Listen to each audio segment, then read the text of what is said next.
Are your plants wilting, making you feel like a terrible plant parent? What if I told you those drooping leaves aren't just a sign of thirst but a complex language your plant is trying to speak? Everyone thinks a wilting plant just needs more water, right? Wrong. What if those limp leaves are actually screaming for something entirely different, something you might be completely overlooking? In this comprehensive guide, we'll decode exactly what your wilting plant is trying to tell you and reveal the specific actions you can take right now to bring it back to vibrant life.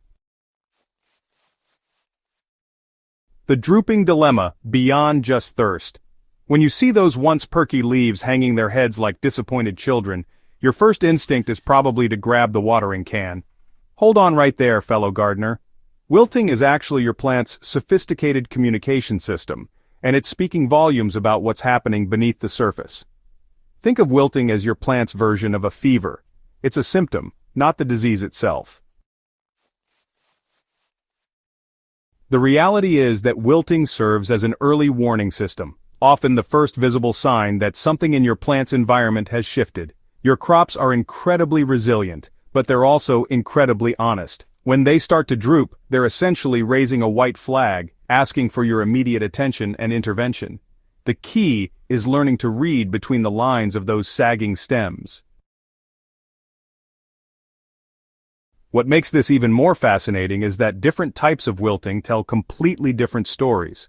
A sudden, dramatic collapse might indicate one issue, while a gradual, almost apologetic drooping could signal something entirely different.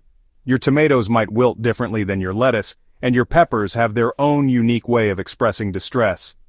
By understanding these nuanced differences, you transform from a reactive gardener who simply waters everything in sight into a plant detective who can diagnose and solve problems before they become catastrophic. Okay, let's start with the classic mix-up that, honestly, trips up even experienced gardeners, distinguishing between underwatering and overwatering. When a plant is genuinely thirsty, the wilting typically starts with the older, lower leaves first, and the soil will feel dry several inches down when you insert your finger. The leaves themselves often feel papery or crispy around the edges, almost like they're conserving every last drop of moisture. Overwatering wilting, however, is a completely different beast. These plants often display a soft, mushy quality to their drooping leaves, and the soil feels consistently damp or even soggy. The wilting might seem counterintuitive because there's plenty of water present, but the roots are essentially drowning and can't function properly. You might notice a slightly sour or musty smell emanating from the soil, which is your cue that root rot might be developing.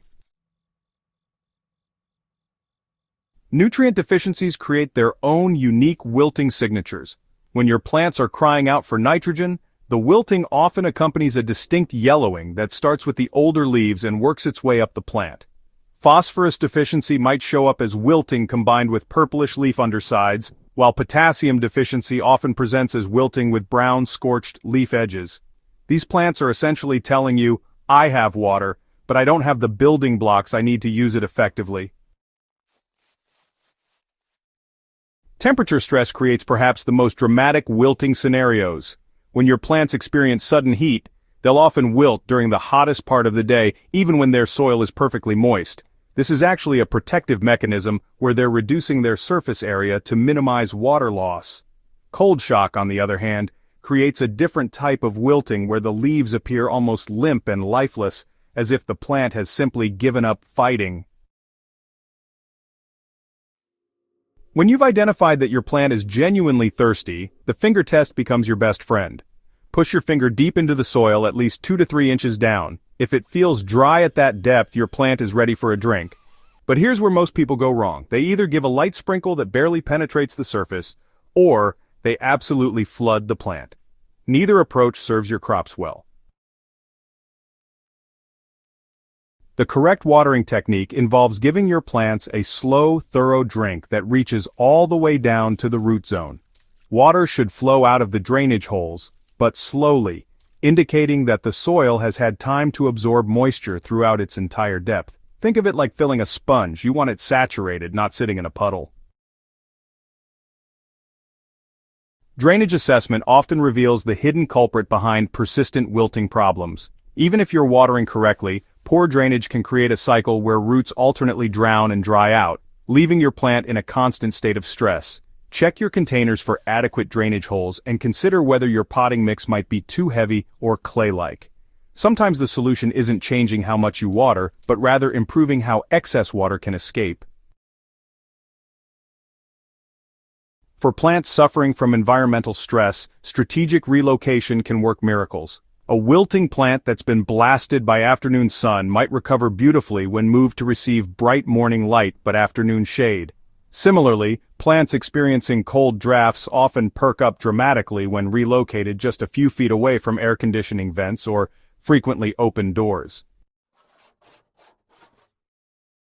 Creating the perfect potting mix foundation sets your plants up for success from day one. Different crop varieties have distinctly different preferences.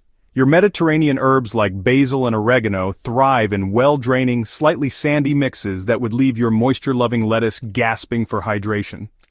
Understanding these specific needs and tailoring your growing medium accordingly eliminates many wilting issues before they start.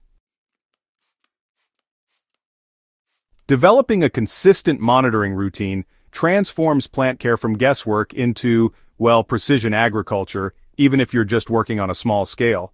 Now, this doesn't mean you should be checking your plants obsessively every few hours. Honestly, that's actually counterproductive and pretty stressful for both you and your plants. Instead, try to establish a rhythm where you're observing your crops at the same time each day, preferably in the morning when they're naturally at their most turgid state. During these daily check-ins, you're not just looking at the soil moisture level but also noting subtle changes in leaf position, color intensity, and overall plant posture. For example, a plant that's consistently perky at morning checks but shows slight wilting by afternoon might be telling you that it needs either more water retention in its growing medium or, maybe some protection from the day's heat. Research becomes your secret weapon in understanding what each specific variety in your garden actually needs to thrive.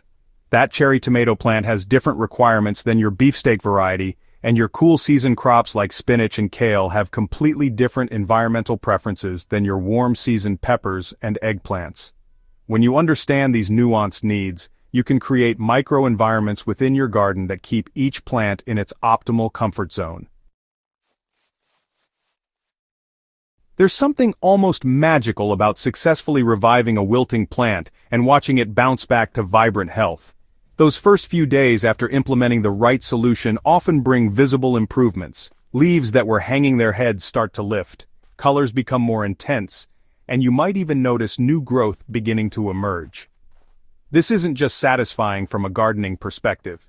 It's a profound reminder of the resilience and responsiveness of the natural world. The journey from wilted and worried to thriving and productive creates a deeper connection between you and your plants. You begin to notice subtle cues long before dramatic wilting occurs, perhaps a slight dulling in leaf color, or a barely perceptible change in how the leaves hold themselves. This heightened awareness transforms you into the kind of gardener who prevents problems rather than simply reacting to them. Remember, every wilting episode is a learning opportunity, not a failure. Each plant that teaches you something new about reading its signals makes you better equipped to care for all your future crops. Your growing expertise becomes a gift that keeps giving, season after season, harvest after harvest. Ready to become fluent in plant language and transform your garden into a thriving ecosystem? Subscribe to Smart Garden for more in-depth guides that will elevate your gardening game. And don't forget to share this guide with fellow gardeners who might be struggling to decode their plants' mysterious messages.